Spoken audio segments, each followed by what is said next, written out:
Hello, my dear students. I hope all of you are safe and fine at your home. Students, today we will start our chapter Plants. Let's start. There is a vast diversity among the living forms found on earth. हमारी अर्थ पर जितनी भी living things पाई जाती हैं, living forms होती हैं, उनमें vast diversity होती है। मतलब बहुत अलग अलग डिफरेंट डिफरेंट टाइप्स के वो पाए जाते हैं। All living beings are classified as belonging to one of the two kingdoms.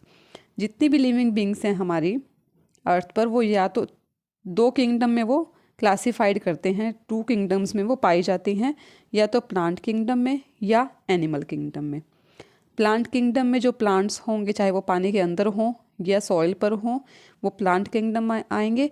और जो एनिमल्स हैं या ह्यूमन बींग्स हैं, हम जो इंसान लोग हैं, हम एनिमल किंगडम में आते हैं। तो plants and food new. Next topic, plants are a very important part of the lives of all other living things.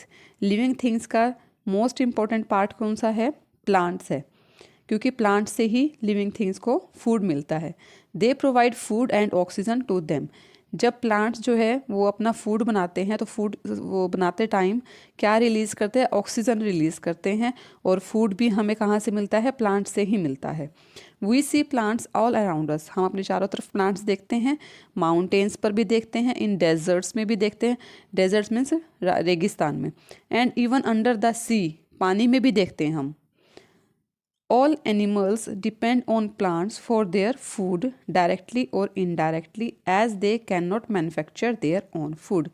सभी एनिमल्स जो हैं अपने फूड के लिए प्लांट्स पर डिपेंड करते हैं, या तो डायरेक्टली करते हैं या इनडायरेक्टली करते हैं। अब जैसे कि यहाँ पर आपको चेन दे रखी है नीचे, ये प्लांट्स हैं, ग्रास है, इस पर डिपेंड करता है शीप। इसे शीप खाएगी या काऊ खाएंगे या गोट खाएंगी। तो फिर गोट से आगे मिल्क जो है, या काऊ से आगे मिल्क कौन लेगा? मैन लेगा। तो एक फूड चेन है। तो ये जो शीप है ये तो डायरेक्टली डिपेंड है प्लांट्स पर, और ये जो मैन है वो इनडायरेक्टली है, क्योंकि ये पहले शीप से मिल्क लेगा। और वो मिल्क कहाँ से आ रहा है? हमारे प्लांट्स से आ रहा है, क्योंकि शीप जो है वो प्लांट्स खा रही है और उसी से मिल्क बन रहा है जो मैन ले रहा है। तो all green plants prepare food for them and are called producers. Plants को हम प्रोड्यूसर्स बोलते हैं, ग्रीन प्लांट्स को, क्योंकि वो अपना खुद फूड बनाते हैं अपने लिए और वो हमें भी देते हैं, तो उनको प्रोड्यूसर्स बोलते हैं। A food chain is defined as a series of living beings each dependent on the one before as a source of food. जो फूड चेन है वो क्या होता है? इसमें हर एक लिविंग बींग, जैसे कि शीप भी लिविंग बींग है, मैन भी लिविंग बींग है, ये अपने से फूड चेन में हमें क्या पता चलता है कि अपने से पहले वाले स्टेप पर जो आ रहा है ना, वो उस पर डिपेंड करता है। जैसे शीप से पहले क्या आ रहा है? प्लांट्स, तो शीप जो है वो प्लांट पर डिपेंड कर रहा है। मैन से पहले शीप है, इट मीन्स मैन मिल्क के लिए शीप पर डिपेंड है। अ food chain always starts with a producer. Food chain है जो हमेशा प्रोड्यूसर से ही स्टार्ट होती है। आप कहीं पर भी फूड चेन देख लेना, सबसे फर्स्ट स्टेप जो है वो होगा, उस पर प्लांट्स होंगे। ठीक है, तो ग्रीन प्लांट्स जो है वो प्रोड्यूसर होते हैं, क्योंकि वो फूड प्रोड्यूस करते हैं, हमें देते हैं फूड हमें। अब जैसे वीट ग्रेन्स हो गया, राइस हो गया या कॉटन हो गया, ये सब हमें प्लांट से मिल रहा है, हम खुद नहीं बना सकते। All the other things in a food chain are called consumers. और प्लांट्स को छोड़ के बाकी आगे जितने भी स्टेप्स पर जो भी एनिमल्स आएंगे या लिविंग बींग्स आएंगे, वो सब क्या होंगे? कंज्यूमर्स होंगे, क्योंकि वो एक दूसरे से कंज्यूम कर रहे हैं फूड को। इसलिए प्लांट्स को प्रोड्यूसर्स बोलते हैं, और उसके आगे जितने भी लिविंग बींग्स होंगे उनको कंज्यूमर्स बोलेंगे। That is an animal that eats a plant और another animal. Humans depend largely on plants for their food requirements. Humans भी डिपेंड करते हैं प्लांट्स पर फूड के लिए। Many people eat meat as well. और कुछ पीपल तो जो मीट खाते हैं, which is a good source of proteins. जो मीट है वो प्रोटीन्स का गुड सोर्स है। तो वो पहले क्या लेंगे? एनिमल को खाएंगे, और एनिमल भी किसको खाता है? प्लांट्स को ही खाता है। In this simple food chain, और ये फूड चेन हमने भी देखी थी, the grass is the producer. उसमें ग्रास क्या है? प्रोड्यूसर है। And the sheep and the human are the consumers. और जो शिप है वो भी किसको खा रही है? ग्रास को खा रही है। और ह्यूमन भी कंज्यूम कर रहा है मिल्क को, वो भी प्लांट से ही आ रहा है। तो इट मीन्स हम हम लिविंग बींग्स, जो हम ह्यूमन बींग्स हैं, और जो एनिमल्स हैं वो सब क्या है, कंज्यूमर्स हैं, और प्लांट्स हैं वो प्रोड्यूसर्स हैं। Leaves are the food making factories of green plants. Green plants जो फूड बना रहे हैं, जो हमें मिल रहा है, या ग्रीन प्लांट्स अपना खुद का फूड बना रहे हैं, वो कहाँ पर बनता है, लीव्स में बनता है। जैसे हमारे लिए जो हम फूड खाते हैं, जो हम कपड़े पहनते हैं, वो फैक्ट्रीज में बनते हैं। तो इसलिए लीव्स की जो लीव्स क्या है, प्लांट्स की फैक्ट्री है जहाँ पर फूड बनता है। They come in many different shapes and sizes. जो लीव्स होते हैं, लीव्स जो है डिफरेंट डिफरेंट शेप्स और साइजेस के होते हैं। लीव्स कैन बी सिंपल और कंपाउंड, वो सिंपल या कंपाउंड दोनों फॉर्म में पाए जाते हैं। The broad portion of a leaf is called the leaf blade which is attach to the stem by a stalk called petiole. देखिए जो ब्रॉड पोर्शन होता है, ये जो ब्रॉड पोर्शन है लीफ का, ये जो है इसको लीफ ब्लेड बोलते हैं, और ये स्टेम से कनेक्टेड होता है प्लांट की। और किससे कनेक्ट होता है, बाय अ स्टॉक। इस स्टॉक को हम क्या बोलते हैं, पेट्योल बोलते हैं। Simple leaves consist of a single leaf blade connected by a petiole to the stem. तो सिंपल लीव्स जो इसी तरह के होते हैं जैसे आपके पास गिवन है, मैंने बताया आपको। कंपाउंड लीफ क्या होता है, compound leaf is made up of separate leaflets. जैसे ये कंपाउंड लीफ है, इसमें क्या है, एक लीफ में छोटे छोटे लीफलेट्स बने हुए हैं, और ये लीफलेट्स भी कैसे लगते हैं, सिंपल लीव्स जैसे लगते हैं। ये पेट्योल से आगे अटैच हैं, और ये फिर पेट्योल जो है स्टेम के साथ अटैच होगा। यहाँ पर देखिए आपको parts of a leaf given है। ये पेट्योल है, ये स्टेम हो गया, ये छोटे छोटे जो डिज़ाइन बने हुए हैं इसमें, ये वेन है, और इस पूरे ब्रॉड स्ट्रक्चर को हम लीफ ब्लेड बोलते हैं। ये ब्लेड लिखा हुआ है, पूरे लीफ को लीफ ब्लेड बोला जाता है। मिड रिब होता है जो सेंटर से लाइन जा रही है, इसको मिड रिब बोलते हैं। नेक्स्ट है फोटोसिंथेसिस। फोटोसिंथेसिस क्या होता है स्टूडेंट्स, एक प्रोसेस होती है जो हम बोलते हैं, जो प्लांट्स है वो फूड अपना बनाते हैं, तो उनके फूड बनाने के प्रोसेस को फोटोसिंथेसिस बोला जाता है। फोटो मीन्स होता है लाइट, सिंथेसिस मतलब होता है बनाना। इट मीन्स जब उनको सनलाइट मिलती है तो उसी प्रेजेंस में वो फूड बनाते हैं। Most plants have a green substance in their leaves known as chlorophyll which gives them their colour. Plants में एक ग्रीन सब्सटेंस होता है लीव्स में, तो लीव्स में जो ग्रीन सब्सटेंस होता है उसको हम क्लोरोफिल बोलते हैं, और इस क्लोरोफिल की वजह से ही लीव्स का कलर जो है वो ग्रीन होता है। The process by which green plants make their own food. जिस प्रोसेस से ग्रीन प्लांट्स अपना फूड बनाते हैं, फ्रॉम कार्बन डाइऑक्साइड, जो हम कार्बन डाइऑक्साइड रिलीज करते हैं उसको प्लांट्स यूज़ करते हैं फूड बनाने के लिए। And water in the presence of sunlight, और वाटर लेते हैं वो सॉइल से, और in the presence of sunlight, sunlight की प्रेजेंस में, एंड क्लोरोफिल की प्रेजेंस में। दोनों ही ज़रूरी हैं, सनलाइट भी और क्लोरोफिल भी, तो उन्हीं की प्रेजेंस में जो है ये प्रोसेस होती है फोटोसिंथेसिस। देखिए स्टूडेंट्स पिक्चर में भी आपको शो कर रखा है, ये लीफ है, इसका ग्रीन कलर क्लोरोफिल की वजह से है। लीफ में क्लोरोफिल सब्सटेंस पाया जाता है। सनलाइट और कार्बन डाइऑक्साइड जो है वो हम जो रिलीज़ करते हैं ब्रीदिंग में, जब हम सांस लेते हैं तो कार्बन डाइऑक्साइड रिलीज़ करते हैं, वही कार्बन डाइऑक्साइड ये प्लांट्स यूज़ करते हैं। सनलाइट ज़रूरी है, और वाटर जो ये सॉइल से एब्जॉर्ब कर रहे हैं। तो ये सारी चीज़ें जो है ज़रूरी है, जिसकी हेल्प से वो फोटोसिंथेसिस करते हैं। During the process of photosynthesis leaves absorb light from the sun. जब ये फोटोसिंथेसिस होती है, प्रोसेस चलती रहती है, तो उसमें क्या करते हैं, सन से वो लाइट को एब्जॉर्ब करते हैं। देयर आर टाइनी होल्स, मतलब छोटे छोटे होल्स होते हैं on the under surface of the leaves. Leaves के नीचे वाले सरफेस पर छोटे छोटे होल्स होते हैं। That allow air and water vapour to go in. इन्हीं होल्स की वजह से जो एयर है, कार्बन डाइऑक्साइड है, और जो वाटर वेपर्स हैं वो लीव्स के अंदर जाते हैं और लीव्स से बाहर आते हैं। बाहर क्या आता है, ऑक्सीजन आता है, क्योंकि ऑक्सीजन जब फोटोसिंथेसिस करते हैं, फूड बनाते हैं, तो वो ऑक्सीजन को रिलीज़ करते हैं जो हम अपने सांस लेने में यूज़ करते हैं। These holes known as stomata. इन होल्स को स्टोमेटा बोलते हैं। जैसे लीव्स का माइक्रोस्कोप से आपको स्ट्रक्चर शो कर रखा है, इसमें छोटे छोटे इस तरह के होल्स होते हैं जो हमें अपनी आईज से नज़र नहीं आते हैं, इनको बोलते हैं स्टोमेटा। ये लीव्स के नीचे वाले अंडर सरफेस पर होते हैं।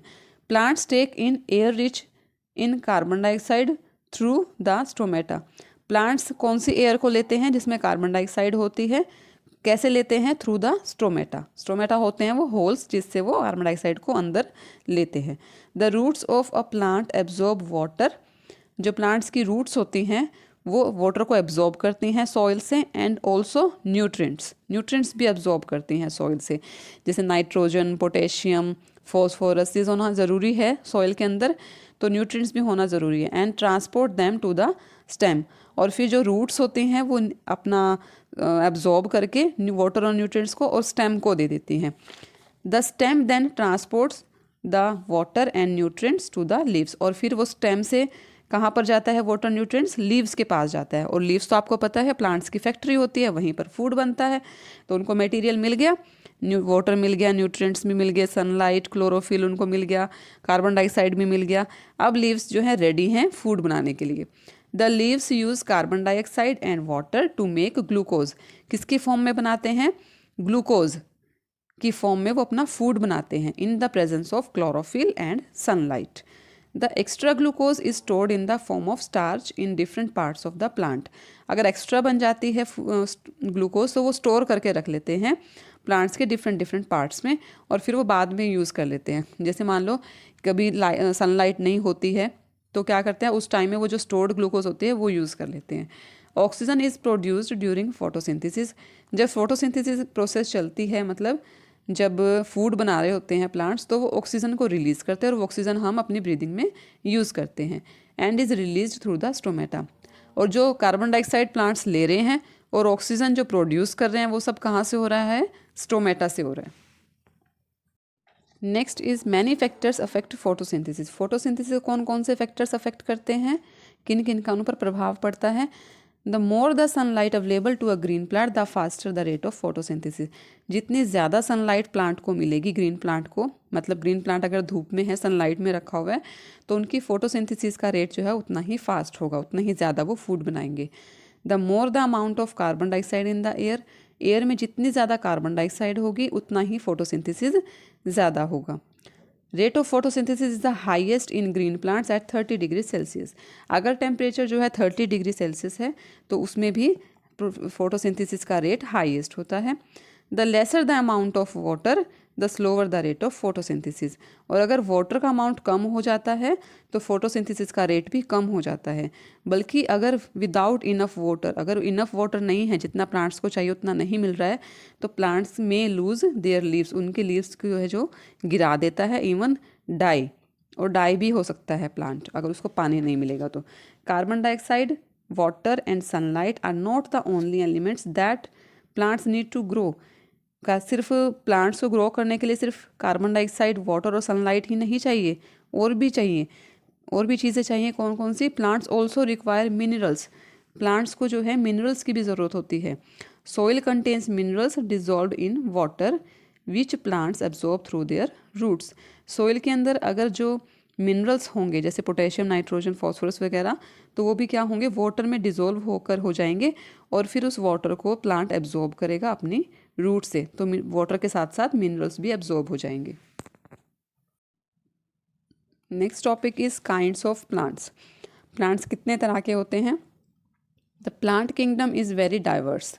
प्लांट किंगडम भी, जितने प्लांट्स होते हैं वो भी बहुत डाइवर्स होते हैं, बहुत चेंजेस होते हैं, अलग अलग तरह के पाए जाते हैं, डिफरेंट टाइप्स के। As we move from one region to the next we observe the changes in the weather, landscape as well as in the variety of plants and animals that are found. जैसे जैसे हम एक reason से दूसरे reason में जाते हैं, मान लो यहाँ से हम साउथ में चले गए या नॉर्थ में चले गए, ईस्ट वेस्ट में, जहाँ पर भी हम जाएंगे वहाँ पर वेदर भी चेंज मिलेगा, और प्लांट्स की, एनिमल्स की वैरायटी में भी बहुत ज़्यादा चेंजेस मिलेंगे। Some plants are terrestrial plants that grow on land while others are aquatic plants that grow under water.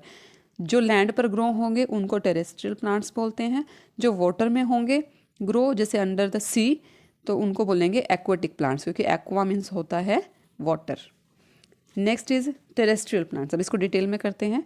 Plants on mountains, trees growing in hilly areas and on mountains are tall and straight. आप देखते होंगे pictures में भी, TV में देखा होगा आपने, mountains पर या हिली एरिया में, हिल्स पर जो ट्री होते हैं वो टॉल और बिल्कुल स्ट्रेट होते हैं, खड़े। देयर ब्रांचेस आर स्लांटेड, उनकी ब्रांचेस जो है ना थोड़ी तिरछी तिरछी होती हैं, जैसे स्लांटिंग लाइन होती है ना, इस तरह से तिरछी होती हैं। Which allows snow to slide off easily. ताकि क्यों होते हैं, क्योंकि हिली एरियाज माउंटेन्स में स्नोफॉल होगा तो वो ईजिली वहाँ से स्लाइड ऑफ हो जाए, मतलब नीचे गिर जाए, प्लांट की लीव्स पर ना रह जाए। These trees usually have no flowers. इन ट्रीज पर कोई फ्लावर्स नहीं होते हैं, ज़्यादातर पे नहीं होते हैं। Their seeds are enclosed in cones. और उनकी जो सीड्स होती हैं वो कोन्स के अंदर बंद होती हैं, कोन्स की शेप के होते हैं। The leaves are not broad. उनके लीव्स जो हैं ज़्यादा चौड़े नहीं होते हैं, but are shaped like needles. और उनकी शेप एक नीडल की तरह होती है, सुई की तरह होती है, बारीक बारीक से होते हैं। And have a wax like coating on them. और उनके ऊपर वैक्स की तरह की कोटिंग होती है। विच वैक्स क्या होता है, जैसे मोम होता है, कैंडल होती है ना, तो वैक्स से बनती है वो, तो वैक्स की कोटिंग होती है उन पर, बिल्कुल पतली पतली सी। Which protects them from the extreme cold. और जो उनको एक्सट्रीम्स, बहुत ज़्यादा कोल्ड से बचा कर रखती है। क्योंकि ज़्यादा कोल्ड में हम अपने लीव्स को अगर हम बाहर रख देते हैं, अपने प्लांट्स को यहाँ के, तो वो मुरझा जाते हैं। तो वहाँ पर क्या होता है, वैक्स होती है लीव्स पर। Fern, moss and lichen which are small sturdy plants are also found. वहाँ पर जो है ये मोज या लाइकेन, ये फंगस होते हैं, तो ये भी पाई जाती हैं वहाँ पर। They grow in soil. वो सॉइल पर ग्रो होती हैं, रॉक्स पर होती हैं, या अदर ट्रीज पर होती हैं in the mountains. Next page पर आपको गिवन है प्लांट्स इन प्लेन्स। उससे पहले देखिए फर्न, मोज एंड लाइकेन, इनकी आपको पिक्चर्स गिवन है। ये टेरेस्ट्रियल प्लांट्स होते हैं। उसके बाद है प्लांट्स इन प्लेन्स, मतलब अभी तक हमने माउंटेन्स के प्लांट्स पढ़े थे, अब प्लेन्स के देखते हैं। जहाँ पर हम एरिया में हम रहते हैं, ये प्लेनी एरिया है। तो हमारे यहाँ पर कैसे पाए जाते हैं, नीम, पीपल, गुलमोहर, इस तरह के ट्रीज़ यहाँ पर पाए जाते हैं। A large variety of plants and trees are found in the plains. These plants have branches that spread wide and have several leaves on them. हमारे यहाँ पर जो प्लांट्स ट्रीज पाए जाते हैं, यहाँ पर कैसे लीव्स होते हैं, उनके ब्रांचेस कैसी होती हैं ट्रीज़ की, स्प्रेड वाइड, बहुत दूर दूर तक फैली होती हैं, बहुत बड़े बड़े ट्रीज़ होते हैं। एंड सेवरल लीव्स, और बहुत ज़्यादा लीव्स उन पर मिलते हैं। उसके बाद है, ये इनके एग्जाम्पल है नीम, पीपल एंड गुलमोहर। उसके बाद है प्लांट्स इन डेजर्ट्स। डेजर्ट में कौन कौन से, रेगिस्तान में पाए जाते हैं प्लांट्स, कैक्टस, कीकर एंड डेट पाम। इनको जो है ज़्यादा पानी की रिक्वायरमेंट नहीं होती है। Some plants and trees have adapted very well to the dry and harsh climatic conditions of the desert. ऐसे भी प्लांट्स हैं जो अपने आप को अडेप्ट कर लेते हैं, कैसे कंडीशंस में, वहाँ की ड्राई और हार्श कंडीशंस में, लेस वाटर में अपने आप को अडेप्ट कर लेते हैं। As there is very little water available in the desert, क्योंकि वहाँ पर बहुत ही कम वाटर अवेलेबल होता है डेजर्ट में। And these plants have fleshy stems which they use to store water. इनकी जो स्टेम्स होती हैं वो यूज़ होती हैं वाटर को स्टोर करने में, क्योंकि उनको वहाँ पर रेनफॉल तो बहुत कम होता है, तो इसलिए वो स्टोर करके रख लेती हैं पानी को। The root systems of these plants spread out over a large area. इनकी जो रूट्स होती हैं प्लांट्स की, वो बहुत दूर दूर तक जो है फैली होती हैं, लार्ज एरिया में जो है स्प्रेड हो जाती हैं। Underground in search of water, की वो वाटर को ढूंढती रहती हैं, तो इसलिए दूर दूर तक फैल जाती है कि उनको कहीं से वाटर मिल जाए।